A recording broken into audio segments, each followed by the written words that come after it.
엔비디아하고 TSMC하고 SK하이닉스가 동맹 관계잖아요. 그렇죠. 전략적으로 왕따시키는 거 아닌가? 제일 큰 리스크 하나를 꼽으라고 하면 저는 트럼프 관세 리스크보다 이게 더 크다고 봐요. 국채. 네, 미국의 국채.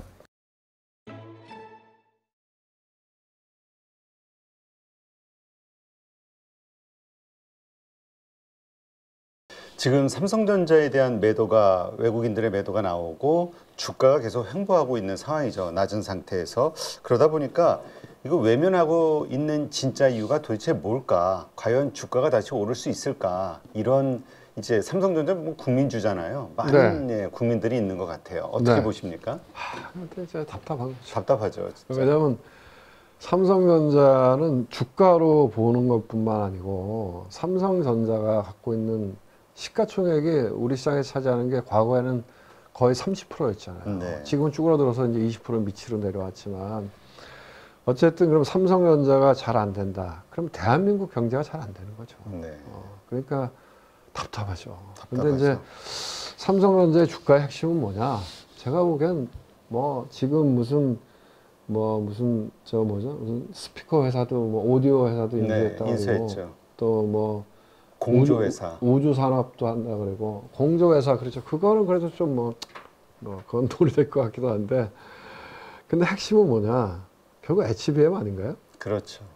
HBM이 기술적으로 예를 들어서 엔비디아의 퀄 테스트를 통과했다. 그 기사 하나 나오면 끝나는 거 아닌가요? 그러게. 근데 작년에는 그래도 막 여러 번 그런 얘기가 나왔는데 젠순왕이 올해는 삼성전자를 빼고 얘기한다. 이거 좀 불안하다. 그러니까 제가 보기에는 결국 핵심은 이 HBM을 SK하이닉스만큼 따라 붙어야 되는데 네. 아니면 마이크론 정도라도 그게 뭐 핵심이죠. 그게 안 되면 나머지는 변죽인 거고 두 번째로는 이제 파운더리죠. 네. 파운더리를 시장이나 이 투자자들이나 기대했던 거는 시간이 지나가면서 TSMC하고 격차가 좁혀지지 않을까 이런 기대를 했던 거잖아요. 근데 지금은 그게 아니라 파운더리가 생존할 수 있어? 그런 거잖아요. 네. 저렇게 엄청나게 투자했는데 고객은 계속 뺏기고 있고 TSMC는 따라가기는커녕 저거 문 닫아야 되는 거 아니야? 이런 걱정하잖아요. 그러니까 삼성전자가 살아나려면 제가 보기에는 HBM을 제대로 하고 파운더리를 뭐 TSMC를 따라가는 것까지는 바라지 않고 적어도 투자자들이 바라봤을 때 생존은 할 수 있다. 이런 확신을 심어줘야 되는 거 아닌가 이런 생각이 들고요. 그나마 다행인 거는 그래도 모바일이 좀 해주잖아요. 네. 핸드폰은 좀 잘 만들잖아요. 그래서 뭐 핸드폰에서 이익을 내서 버벅거리는 거를 좀 막아주잖아요.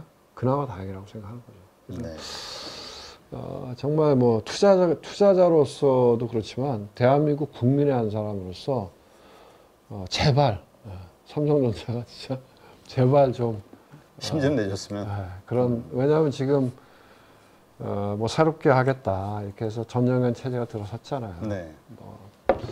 그 체제 안에서 정말로 뭐 뭔가 획기적인 그러니까 저는 좀 안타까워요. 왜냐하면 삼성전자 기사를 이렇게 보면 허리띠 졸라맨다는 기사들 나오잖아요. 뭐 임금 삭감한다 그리고 뭐 또 임원들 뭐 비용 줄인다 그리고 저는 그거 되게 보고 저는 부정적이었어요. 네. 왜냐하면 아니 그런 걸로 혁신할 수 있는 건 아니잖아요. 그렇죠. 혁신이라고 하는 거는 그게 아니잖아요. 혁신은 허리띠 졸라매는 게 아니잖아요. 모르겠습니다. 이게 뭐 주 52시간 얘기도 논란이 많은데 저도 그것도 약간 좀 그래요. 아니 일뭐 노가다인가? 아니 24시간 일하면 HBM 따라가는 건가요? 아니잖아요. 기술의 혁신은 아니잖아요. 그런 삼성전자가 보여지는 모습이 그런 거 아니고 내가 보기엔 차라리 뭐 어디 가서 뭐 몇백억 주고 기술자를 스카우트 해왔다. 그렇죠. 뭐 이런 기사가 나와야죠. 아니면 진짜 파괴적인 혁신을 위해서 40대를 CEO로 썼다. 네. 아니면 뭐 외국인을 CEO로 영입했다. 네. 뭐 그런 거 아니면 과감하게 어디 공장 하나 그냥 폐쇄하고 뭐 이런 얘기가 파괴적인 혁신하는 모습이 나와야 삼성전자가 달라지네 이렇게 느껴지지 않을까? 그렇죠. 저는 그래서 굉장히 밸류는 싸요. 밸류에이션은 싸죠. 말이 네. 됩니까? 왜냐하면 PBR이 1배 이하잖아요. 그렇죠. 그 삼성전자가 돈을 못 버나요? 잘 벌죠. 벌잖아요. 그러니까 PBR 1배, 삼성전자가 PBR 1배 이하는 말이 안 되는 거죠. 그러니까 그거는 뭐 언제든지 해소가 될 수 있는 요인인데, 어쨌든 그러기 위해서는 지금보다는 좀 더 삼성전자가 과감한 혁신, 이런 모습을 보여야 된다. 네. 이런 생각이 듭니다. 참 삼성전자 많은 분들이 들고서는 지금 몇 년째 그 가슴 앓이를 하고 있는데, 네. 근데 진짜 말씀하신 것처럼 심지어 그러니까 어떤 얘기까지 나왔었냐면은 차라리 그 배당하고 뭐 자사주 매입하고 소각하고 하는 그거 가지고 차라리 비트코인이나 샀으면 주가 확 올라가지 않았을까? 뭐 이런 얘기하는 분들도 있긴 하더라고요. 답답하니까. 네. 뭐 삼성전자는 기술로 승부를 해야죠. 그렇죠. 네. 그러니까 결국은 뭔가 막 경비 절감, 뭔가 이게 아니라 오히려 더 공격적으로 뭔가 투자하고. 그러니까 뭐 돈 안 되는 건 진짜 과감하게 네, 잘라내서 팔든지. 근데 참 그런 게 내가 보기에 한편으로 이해는 가요. 왜냐하면 미국 같으면 당연히 그렇게 했겠죠. 대한민국에서 그렇게 하면 난리 나겠지. 그렇지, 또 일자리 직장. 일단 뭐 노조부터 해서 언론 뭐 길거리 데모하고 뭐 이재용이 청문회 부르고 다시 너 감옥 가고 싶니? 그렇기 때문에 참 그 한국이 애매한 나라죠, 어떤 면에서. 그러니까 우리가 이제 완전한 자유시장 경제가 아니고 상당히 사회주의적인 그런 시스템들이 많이 있어서 이제 어려운 점들이 있는 거죠. 하여튼 그 HBM 관련한 이 수율 문제 혹은 어떤 기술적 문제 이게 좀 해결이 돼야 되는데 지금 사실 작년에 계속 이렇게 한 달 연기해 오다가 결국은 그냥 실패로 됐는데 요거에 대한 게 뭐 다시 재설계가 시작이 됐다는 등 뭐 여러 얘기가 나오는 거 보면은 또 시간이 만만치 않게 걸리겠다. 이게 또 시장에 그냥 기대할 게 별로 없다. 뭐 이런 느낌인 것 같아요. 그래요? 그럼 저는 기대할 게 있을 것 같은데. 그래요? 왜냐면 시장에서 이제 지쳐갖고. 완전히 지쳐서. 기대할 게 없다. 그러면 일단 주가는 무조건 싸다. 네. 주가는 이제 바닥이다. 이렇게 생각해야 되고, 뭔가 돌파구를 만들겠죠. 근데 이제 이런 생각이 들어요. 기술적인 부분들은 적어도 이제 HBM 부분에서는 따라가지 않을까? 저는 그런 생각을 해요. 근데 이제 그냥 이건 저의 그냥 뇌피셜인데 지금 그 엔비디아하고 TSMC하고 SK 하이닉스가 동맹 관계잖아요. 그렇죠. 전략적으로 왕따시키는 거 아닌가? 이런 생각이 얼핏 들어요. 그러니까 기술적으로 안 되는 것도 있겠지만 어느 정도 따라갔는데 안 껴주는 거 아닌가? 그런 느낌이 들어요. 그게 좀 불안해. 왜냐하면 엔비디아 입장에서는 하이닉스는 넘버원이죠. 근데 하이닉스만 있으면 불안하겠죠. 그렇죠. 근데 마이크론 있잖아요. 그러니까 하이닉스가 뭐 완전히 예를 들면 최근에 보면 SK 하이닉스가 한미반도체하고 그 하나정밀이죠. 하나비전. 하나정밀하고 지금 뭐 난리 났었잖아요. 그거는 이제 하이닉스 입장에서는 물론 우리의 좋은 파트너죠. 그 한미반도체가. 그래서 HBM 기술을 업그레이드해서 삼성전자를 따돌릴 수 있었죠. 그렇지만 한미반도체에만 100% 의존하니까 불안하죠. 그렇죠. 그러니까 하나를 하나 껴는 거잖아요. 하나를 껴놓으니까 한미반도체가 발끈해서 야, 그동안에 우리가 말이야, 우리가 딴 데 파는 것보다 20-30% 싸게 너한테 주고 무상으로 AS도 해주고 그랬는데 배신을 때릴 수 있어? 그리고 반발한 거잖아요. 근데 이제 only one 벤더는 불안하니까. 그렇죠. 늘 이제 그렇게 할 수밖에 없는 거죠. SK 하이닉스 입장에서도. 그런데 그 엔비디아 입장에서 하이닉스 하나만 있다. 그러면 삼성전자를 뭐 품질이 안 돼도 껴줬겠죠. 그런데 마이크론이 있으니까 굳이 삼성전자까지 그런 이제 전략적으로 봤을 때도 조금 삼성이 어렵겠다 그런 생각이 드는 거죠. 단순히 퀄리티 문제는 아닐 수도 있겠다.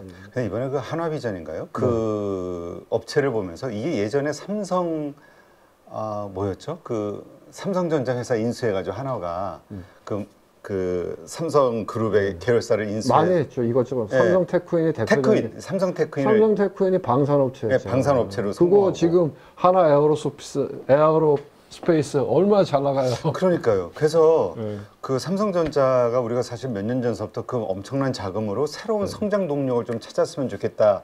빅딜을 좀 했으면 좋겠다. M&A. 근데 잘 안 되기도 하고 또 한다 해도 삼성전자 문화로는 다 그 1% 영재들 인재들 영입해야 1, 2년 계약 기간 끝나면 떠나고 하는 이 뭔가 기업 문화에 뭔가 문제가 그러니까 있는 거 제가 아니냐. 보니까 기업 문화가 이제 공무원화된 거죠. 삼무원. 삼무원이라는 얘기 하잖아요. 그래요? 삼성 공무원. 삼무원이라는 거 들어보셨어요? 네, 저 처음 들어봐요. 삼무원. 그러니까 너무 관료화됐군요. 관료화된 거죠. 이거 결국은 궁극적으로 가면 누구 이슈냐? 이건 오너의 이슈예요. 그러니까 아니 삼성의 최고 경자가 누구예요? 예, 형식적으로는 다 있죠. 그렇지만 궁극적으로 가면 JY 아닌가요? 그렇죠. 그러니까 결국은 우리나라처럼 특히 재벌 체제에서 누가 그러니까 말하자면 경영권의 최고 위에 서 있는 누구냐에 따라서 너무 다른 거죠. 그래서 이런 부분이 참 아니 현대자동차 잘했잖아요. 네. 결국은 오너 이슈죠. 그러니까 그 JY가 과감한 혁신을 본인부터 해야 된다 이래 봅니다. 본인부터. 예.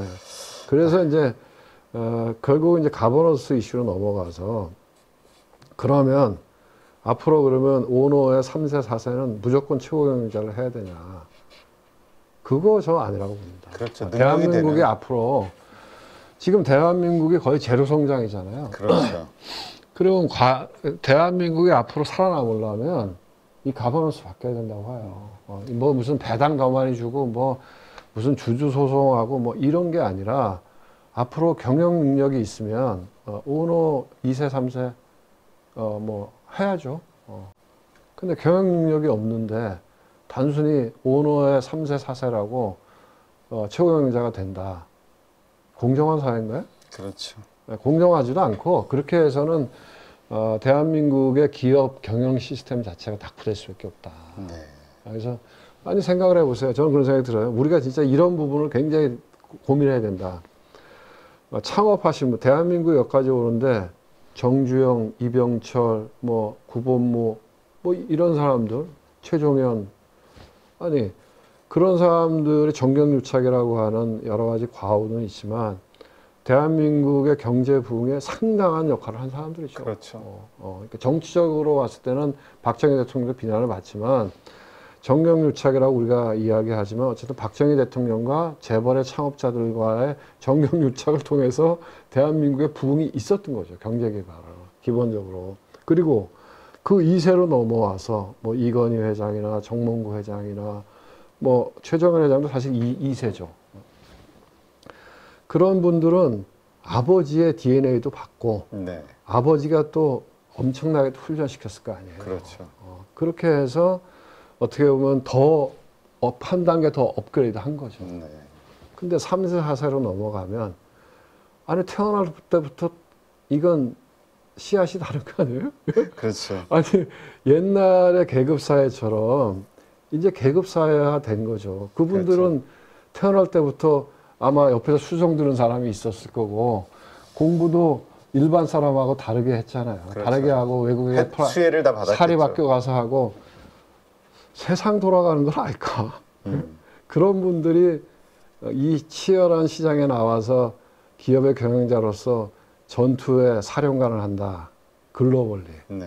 예? 정말로 죽고 사는 이 스피디하게 돌아가는 기업 경영을 세계에서 그래서 그런 것들이 이제 제가 보기엔 가버넌스 체제가 이제 단순히 오너의 3세, 4세라고 해서 최고 경영자가 되는 이 시스템이야말로 바뀌어야 된다. 저는 그래 봐요. 하긴 뭐 외국 미국 같은 경우 보니까 차라리 이사회 의장 정도로 있고 정말 그 경영자 회장 따로 있고 경영자를 세습한다는 거는 진짜 이 시장 경제에서 진짜 낙후된 거죠. 그건 그렇죠. 봉건주의죠. 봉건주의.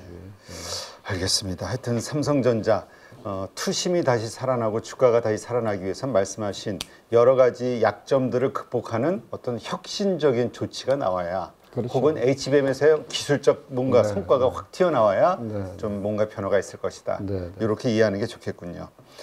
지금 그렇지만 싸다. 싸다. 그러니까 언제든지 튀어오를 수 있는 개연성은 있다. 있다. 그게 네. 언제일지를 몰라서 그렇지. 아니 그러니까 삼성전자 같은 건 지금은 저 같으면 사도 된다고 봅니다. 지금은? 싸잖아요. 싸잖아요. 좀 기다리면 되니까. 그리고 망하지도 배당받으면서. 그리고 망하지도 않으니까. 예.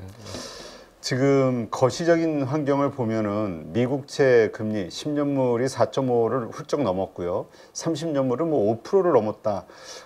이런 상황들이 계속 간다고 하면은 다시 또 2년 전인가요? 그 실리콘밸리 뱅크 그 파산, 뭔가 은행들의 국채, 미국채를 가지고 있는 그 자산의 어떤 폭락, 여러 가지 것들로 인한 또 뭔가 위기가 오는 거 아닐까? 혹은 신흥국들, 뭐 달러 부채 가지고 있는 쪽에서의 이런 위기들이 오지 않을까? IMF가 우리가 그랬으니까 네. 이런 걱정하시는 분들이 많거든요. 이 국채 금리 어떻게 봐야 됩니까? 저는 뭐 대표님 의견에 100% 공감합니다. 너무 예리하십니다. 저는 진짜 아까 굉장히 긍정적으로 얘기를 했잖아요. 네. 하반기 시장이나 내년도 시장에 대해서 되게 낙관적으로 보고 있습니다. 그렇지만 제일 큰 리스크 하나를 꼽으라고 하면 저는 트럼프 관세 리스크보다 이게 더 크다고 봐요. 국채. 네, 미국의 국채. 그러니까 도대체 이걸 어떻게 해결할 거냐.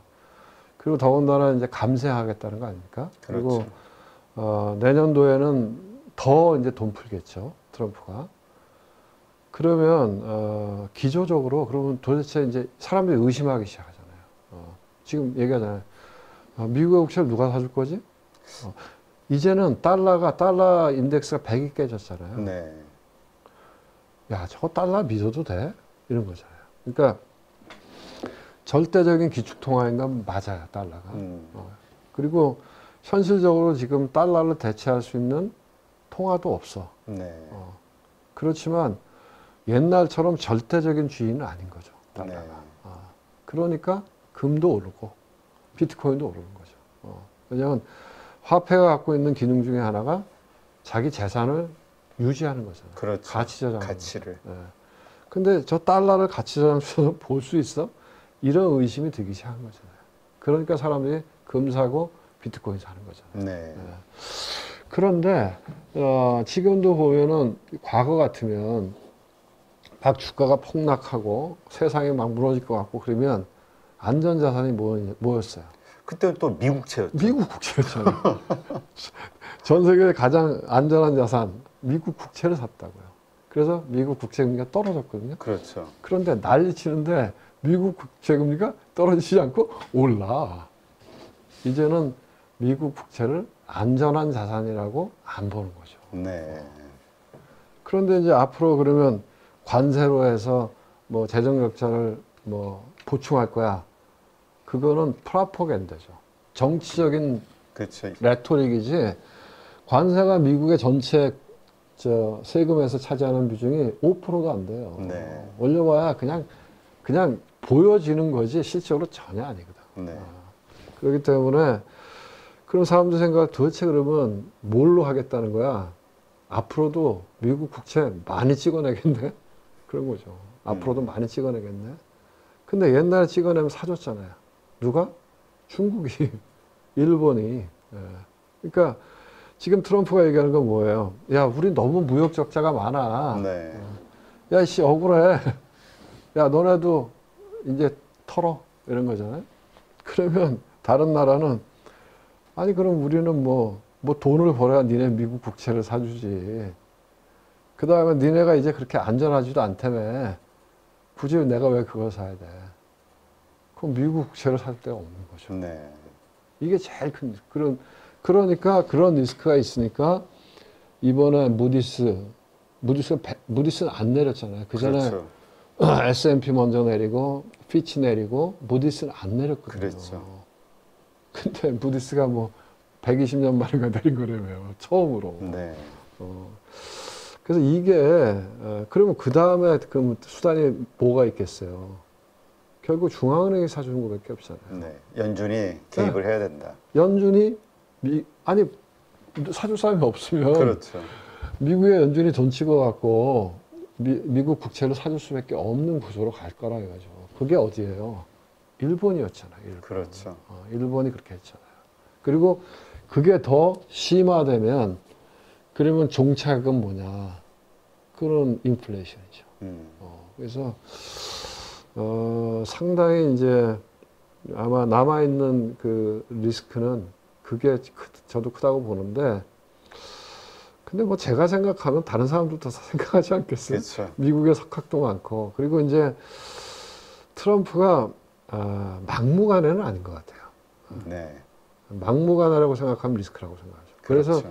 저는 그래서 늘 주장하는데 이 자유시장 경제, 자본주의 체제는 반드시 민주주의하고 같이 가야 된다. 네. 아니면 사고 친다. 그렇죠. 예. 만약에 트럼프가 독재자다. 그럼 미국 경제 진짜 망하게 할 수 있죠. 근데 선거가 있으니까. 튀르키예가 그런 것 같아요. 튀르키예가 그런 거죠. 네. 튀르키예 에르도안이 처음에 그 이스탄불의 시장이었거든요. 에르도안이 시장일 때 너무너무 잘한 거야. 네. 그래서 국민들의 신망을 얻어갖고 총리까지 간 거거든요. 그리고서는 지가 독재하고 싶으니까 막 달린 거거든. 그래서 하여간 제가 보기엔 대한민국에서도 국민들이 눈 부릅떠야 돼요. 누가 돼도 좋아. 그런데 독재는 안 돼. 다시는 대한민국에 다시는 계엄 같은 것을 해도 안 되고 어떤 사람도 정치적인 어떤 술수를 써서 적어도 뭐 지금 단임제잖아요. 뭐 연임까지는 오케이. 그렇지만 그 이상을 하려고 하는 독재는 목숨을 걸고라도 대한민국이 다 나와서 막아야 된다. 나라가 망하는 길이다. 그래서 제가 이제 걱정은 하지만 그래도 잘 될 거다 이렇게 생각하는 거는 미국의 민주주의 시스템이 네. 그래도 그게 수백 년 걸쳐서 만들어 온 거 아닌가요? 그렇죠. 그거를 누가 뭐 트럼프라고 하더라도 예를 들면 의사당을 점령한다고 하더라도 그걸 뒤집을 수는 없다.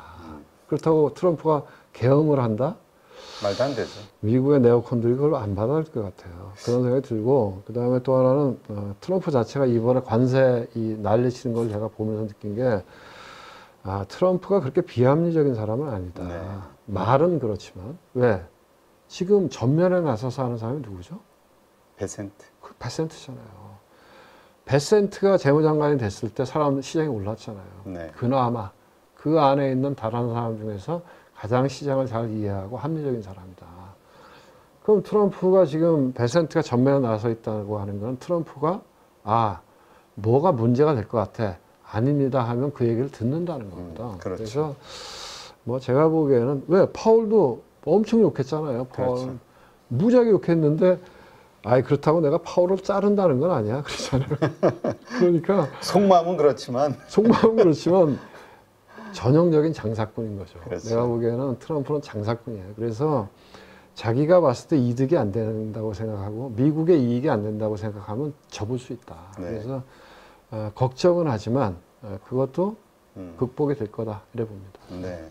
하긴 뭐 이렇게 돌아가는 상황 보면은 지지율이 폭락하고 그러니까 막 어쩔 수 없이 또 시장 주가가 폭락하고 뭐 이런 일들이 벌어지고 월가서부터 시작해서 자기 편들도 이러면 아니다. 뭐 이런 얘기들을 할 수 있는 어떤 분위기가 있으니까 막무가내로 가지 못하는 것 그러니까 같더라고요. 트럼프의 장점이 뭐냐? 예를 들어서 관세 100% 떼길 거야. 이거 절대 안 바뀌어. 막 얘기하다가 그 다음날 아니야 유예. 이게 되는 사람이잖아요. 그렇죠. 자존심 때문에 계속 가는 게 아니니까. 일반적인 사람은 놔두고서 그거 못해요. 그러니까 민망해가지고. 민망해서 못해요. 근데 할 수 있는 사람이니까 뭐 제가 보기에는 뭐 잘하겠다 이렇게 봅니다. 네. 그러니까 결국 계속 말씀하시는 것처럼 미국의 민주주의를 믿는다면 그렇게 일방적으로 망하는 길로 지금 어려운 우리가 예상하는 최악의 상황으로 그렇습니다. 만들지 않을 것이다. 그렇습니다. 뭔가 브레이크들이 튀어나올 것이다. 그렇습니다. 이걸 믿으면 우리가 긍정적인 상황으로 주식 투자를 해야 된다. 제가 진짜 꼭 하고 싶은 얘기인데 무슨 얘기냐면 우리가 민주주의와 자본주의를 채택하고 있잖아요. 대한민국이.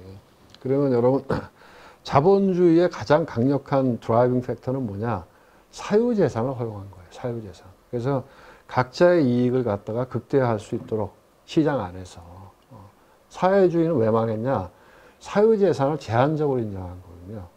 그래서 우리 다 공산주의로 나눠 쓴다 그랬는데 알고 보니까 나눠 쓰는 게 아니고 몇 놈만 쓰고 있거든. 북한처럼. 그래서 망한 거예요. 그런데 이런 자본주의의 전제는 뭐냐? 아담 스미스가요. 국부론을 쓰기 전에 뭔 책을 쓴 줄 아세요? 무슨 책이죠? 국부론을 쓰기 전에 도덕 감정론을 썼어요. 도덕 감정론을. 아담 스미스가요. 무자비한 자본주의를 얘기한 게 아니에요. 아담 스미스가 이야기한 보이지 않는 손의 전제 조건은 뭐냐면 도덕적인 인간이에요. 합리적으로. 도덕적인 인간. 인간은 도덕의 감정을 갖고 있다는 걸 그 사람이 먼저 쓴 거예요. 철학책을. 그게 전제돼야 된다. 그게 이제 자본주의가 앞으로 서스테이너블 하려면. 두 번째는 뭐냐면 반드시 민주주의하고 같이 가야 된다. 그래야 이상한 놈이 나타났을 때 견제할 수 있다. 그래서 뭐 우리가 주식 투자를 하지만 우리가 아주 장기간에 걸쳐서 주식 투자로 좋은 수익을 얻으려면 어쨌든 대한민국 경제나 국가가 튼튼해야 될 거 아니에요. 네. 그 전제는 도덕을 바탕으로 한 자본주의와 민주주의. 이거는 우리가 꼭 지켜야 되는 가치다 하는 걸 마음에 새겼으면 좋겠습니다. 네, 알겠습니다. 자, 오늘 이렇게 해서 공무원연금 전 CIO셨죠? 이창훈 교수님 함께했습니다. 오늘 좋은 인사이트 고맙습니다. 네, 감사합니다. 6월 대선을 앞두고 있는 상황에서 상법 개정이라든지 증시 활성화에 대한 그런 기대감들이 분명히 만들어질 거라고 생각을 하고 있고요. 트럼프가 고관세를 매기는 부분들이 지금 해결이 되어가는 단계잖아요. 금리 인하 시기에 수출하는 나라이기 때문에 외국인들까지 들어오게 된다라고 하면 굉장히 좋은 흐름이 만들어질 수 있다. 증시가 좋아졌을 때 잘 벌고 더 많이 버는 사람들은 준비가 되어 있는 그런 사람들이거든요. 명확하게 어떤 사야 되는 기준, 팔아야 되는 기준, 원칙이 안 잡혀 계신 분들은 자신만의 기준과 원칙, 포인트를 잡아서 매수 매도의 타이밍을 잡는 훈련을 계속 반복을 해보는 거죠. 8주 동안 무려 24번이나 되는 라이브를 통해서 트렌드에 맞게끔 대응을 하실 수 있도록 그러한 훈련을 진행하는 이 부분이 핵심이라고 보시면 될 것 같습니다. 복잡한 이론보다는 시장 흐름을 파악하는 눈과 타이밍을 잡아가는 그런 포인트라고 생각하시면 됩니다.